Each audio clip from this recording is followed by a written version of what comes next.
भारत ने इतिहास रचने की दिशा में अपना पहला कदम बढ़ा लिया है। जी हां, 14 जुलाई 2023 के दिन दोपहर के 2:35 पर आंध्र प्रदेश के श्रीहरिकोटा में स्थित अपने सतीश धवन स्पेस सेंटर से चंद्रयान-3 स्पेसक्राफ्ट को सफलतापूर्वक लॉन्च कर दिया गया है और अब यह स्पेसक्राफ्ट चांद तक के अपने सफर में धीरे धीरे आगे बढ़ रहा है और यह हम भारतीयों के लिए काफी गर्व का दिन है। लेकिन इसी के साथ हम में से कई लोगों के दिमाग में यह सवाल आ रहे होंगे कि आखिर चंद्रयान-3 मिशन भारत के लिए इतना जरूरी क्यों है? 650 करोड़ के बजट वाले इस मिशन का लक्ष्य क्या है और कब यह मिशन सफलतापूर्वक पूर्ण होगा? आज के इस वीडियो में हम चंद्रयान-3 मिशन से जुड़े इन सभी सवालों के जवाब देंगे और वीडियो के अंत तक आपको भारत सरकार और इसरो के वैज्ञानिकों पर गर्व महसूस होगा, तो वीडियो को अंत तक जरूर देखिएगा।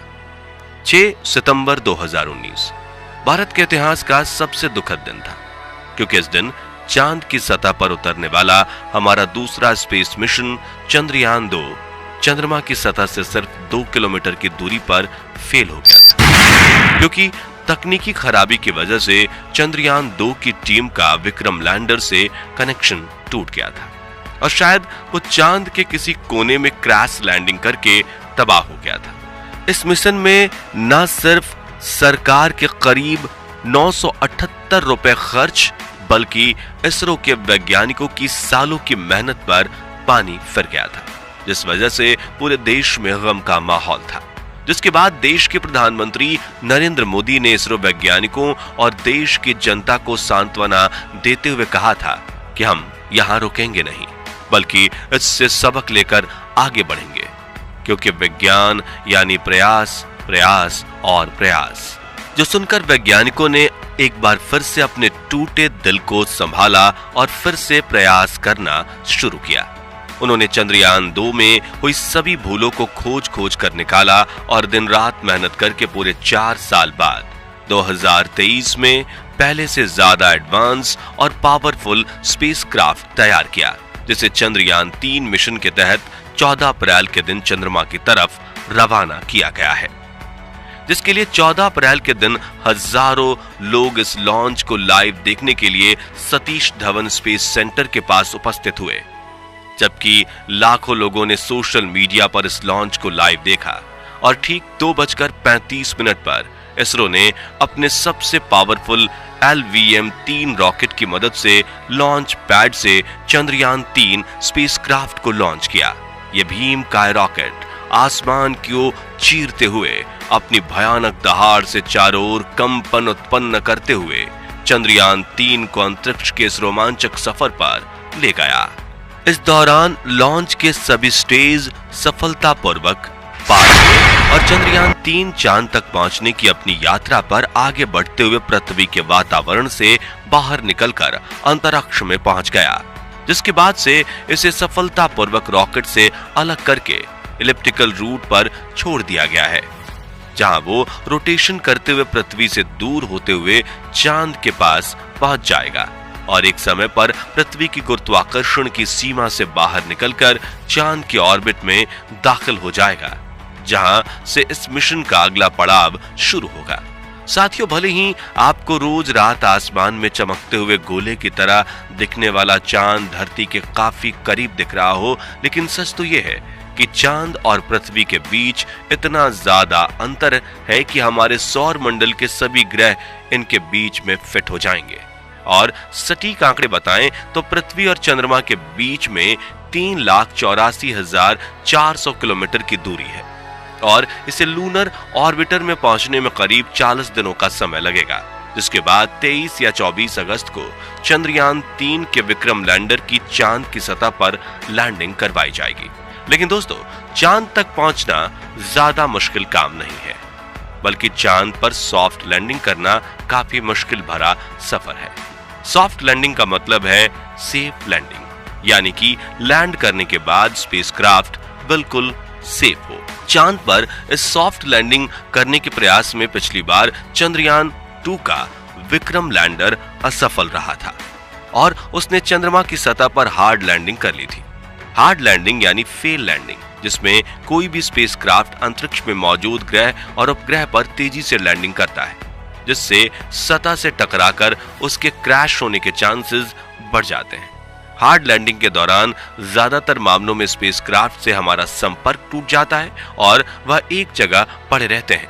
हालांकि दुनिया की कोई भी स्पेस एजेंसी अपने स्पेसक्राफ्ट की हार्ड लैंडिंग नहीं करवाना चाहती, लेकिन कई बार तकनीक की दिक्कतों की वजह से ऐसी लैंडिंग कराई जाती है और ज्यादातर मामलों में इसी वजह से मिशन फेल हो जाता है। दोस्तों, आज तक सिर्फ अमेरिका, चाइना, रशिया ने ही चांद पर सॉफ्ट लैंडिंग की है और अगर चंद्रयान 3 का लैंडर चांद पर सॉफ्ट लैंडिंग कर लेता है तो भारत दुनिया का वो चौथा देश हो जाएगा जिसके स्पेसक्राफ्ट सॉफ्ट लैंडिंग करने में सक्षम है।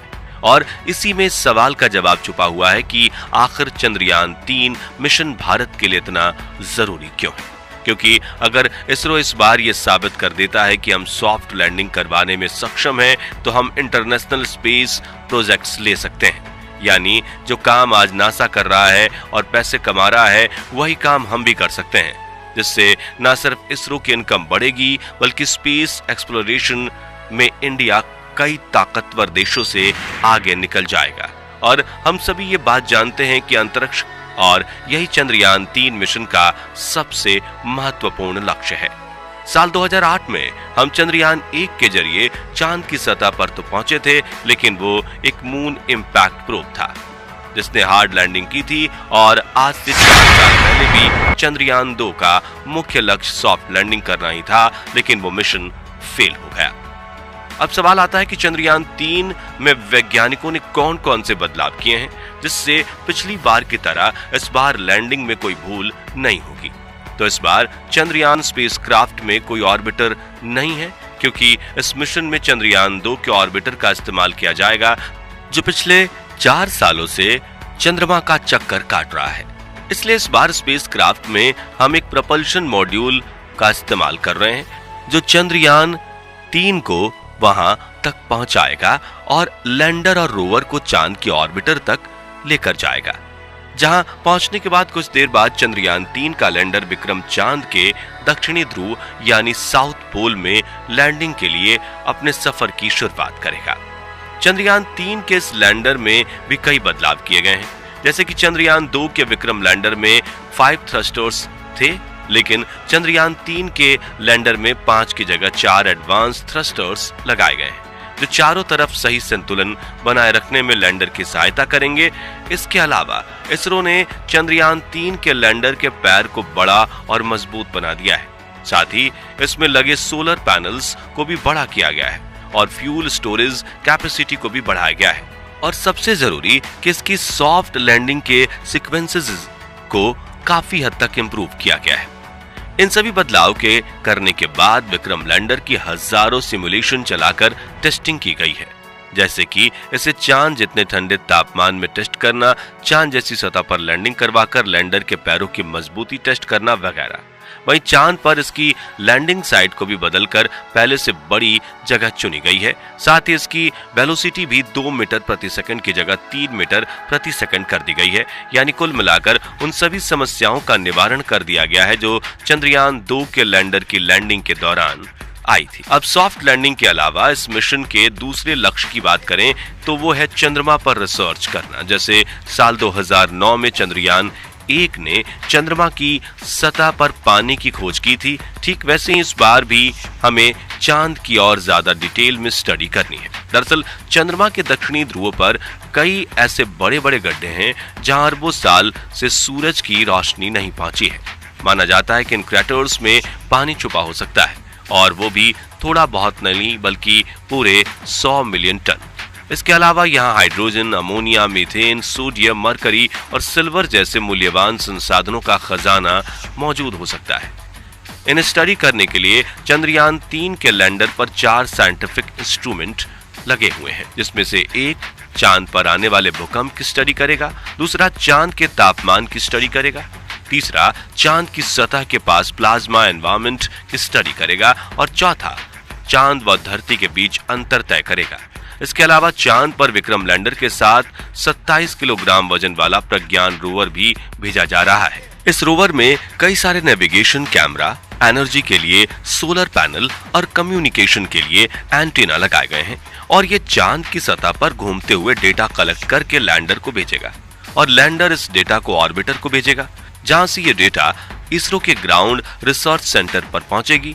वहीं चांद के ऑर्बिट में घूमने वाला प्रपल्शन मॉड्यूल पृथ्वी से मिलने वाली रोशनी को ऑब्जॉर्व करेगा। बता दें कि चंद्रयान 3 का यह मिशन एक लूनर दिन का है, जो कि धरती के 14 दिनों के बराबर होता है। वहीं इस मिशन का बजट 615 करोड़ रुपए बताया जा रहा है। तो दोस्तों, अगर आप भी हमारी तरह यही चाहते हैं कि चंद्रयान 3 मिशन में भारत को अपार सफलता प्राप्त हो, कमेंट बॉक्स में इसरो को अपनी दुआएं जरूर दीजिए। साथ ही वीडियो पसंद आया हो तो इसे लाइक और शेयर जरूर कीजिए और चंद्रयान 3 मिशन से जुड़ी पल पल की जानकारी पाते रहने के लिए हमारे चैनल को सब्सक्राइब करके पास वाली घंटी जरूर बजा दीजिए। धन्यवाद।